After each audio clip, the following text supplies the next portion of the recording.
கொடநாடு வழக்கு தொடர்பாக 4 பேர் விசாரணைக்கு இன்று ஆஜராக இருக்கின்றனர். முழு விவரங்களை செய்தியாளர் கார்த்திக் வழங்க கேட்கலாம். கார்த்திக், வணக்கம். கார்த்திக், அவர்கள் எத்தனை மணிக்கு ஆஜராக இருக்கிறார்கள்? யார் யாரெல்லாம் ஆஜராக இருக்கிறார்கள்? முழு விவரங்கள் என்ன கார்த்திக்?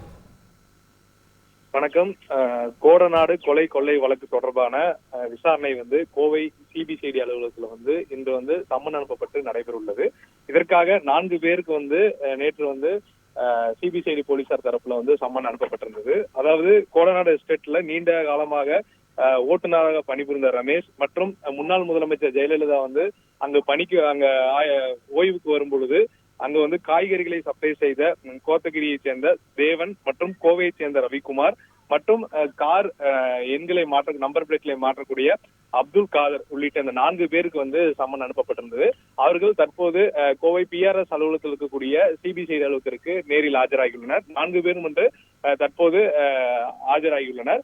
இவர்களிடம் விசாரணை மேற்கொள்ள தனிப்படை போலீசார் இங்க வந்திருக்காங்க. இந்த வழக்கானது 4 மாவட்டத்துல அலுவலகம் அமைத்து இந்த சிபிசிஐடி போலீசார் விசாரணை நடத்திட்டு இருக்காங்க. நீலகிரி, கோவை, சேலம் உள்ளிட்ட மாவட்டங்கள்ல இதற்காகவே 5 தனிப்படைகள் பிரத்யேகமா அமைக்கப்பட்டு இந்த வழக்கு விசாரணை தீவிரப்படுத்திருக்காங்க.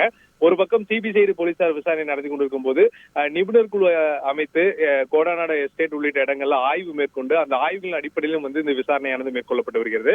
சுமார் 200 பேர்பட்ட நபர்களுக்கு விசாரணையானது மேற்கொள்ளப்பட்ட சூழல்ல மீண்டும் முக்கியமான இந்த வழக்குல தொடர்புடைய 10 நபர்களுக்கு ஜாமீன் இருக்கக்கூடிய நபர்களுக்கு சம்மன் அனுப்பப்பட்டு விசாரணை மேற்கொள்ளப்பட்டு வருகிறது. அவர்களிடம் சேகரிக்கப்படும் தகவலின் அடிப்படையில் அவர்களுக்கு தொடர்புடைய அவர்களுக்கு அருகில் உள்ள அன்று சம்பவத்தின் போது அவர்களுடைய தொடர்பில் இருந்த நபர்களுக்கு சம்மன் அனுப்பப்பட்டு இந்த விசாரணையானது தீவிரப்படுத்தப்பட்டு வருகிறது. சுமார் 1 ஆண்டுகளுக்கு மேலாக சிபிசிஐடி போலீசார் விசாரணை மேற்கொண்ட ஒரு சூழல்ல கடந்த 3 மாத காலமாக சம்மன் அதிக அளவில் அனுப்பப்பட்டு நிறைய நபர்களிடம் இந்த விசாரணையானது மேற்கொள்ளப்பட்டது குறிப்பிடத்தக்கது. அந்த நிலையில இன்று 4 பேருக்கு சம்மன் அனுப்பப்பட்டு அவர்கள் தற்போது ஆஜராகியுள்ளனர். இன்று மாலை 6 மணி வரைக்கும் அவர்கள் 4 பேரிடம் விசாரணை மேற்கொள்ளப்படும் என எதிர்பார்க்கப்படுகிறது. இந்த விசாரணையில் இவர்களிடம் எடுக்கப்பட்ட தகவல்கள் இந்த வழக்குல கைது செய்யப்பட்டு ஜாமீன் இருக்க நபர்களிடம் குறுக்கு விசாரணை நடத்தவும் மேலும் சந்தேகிக்கப்படக்கூடிய நபர்களிடம் விசாரணை நடத்தவும் சிபிசிஐடி போலீசார் திட்டமிட்டிருக்காங்க. முழு விவரங்களுக்கு நன்றி கார்த்திக். செய்திகளை உடனுக்குடன் தெரிந்து கொள்ள உடனே சப்ஸ்கிரைப் பண்ணுங்க.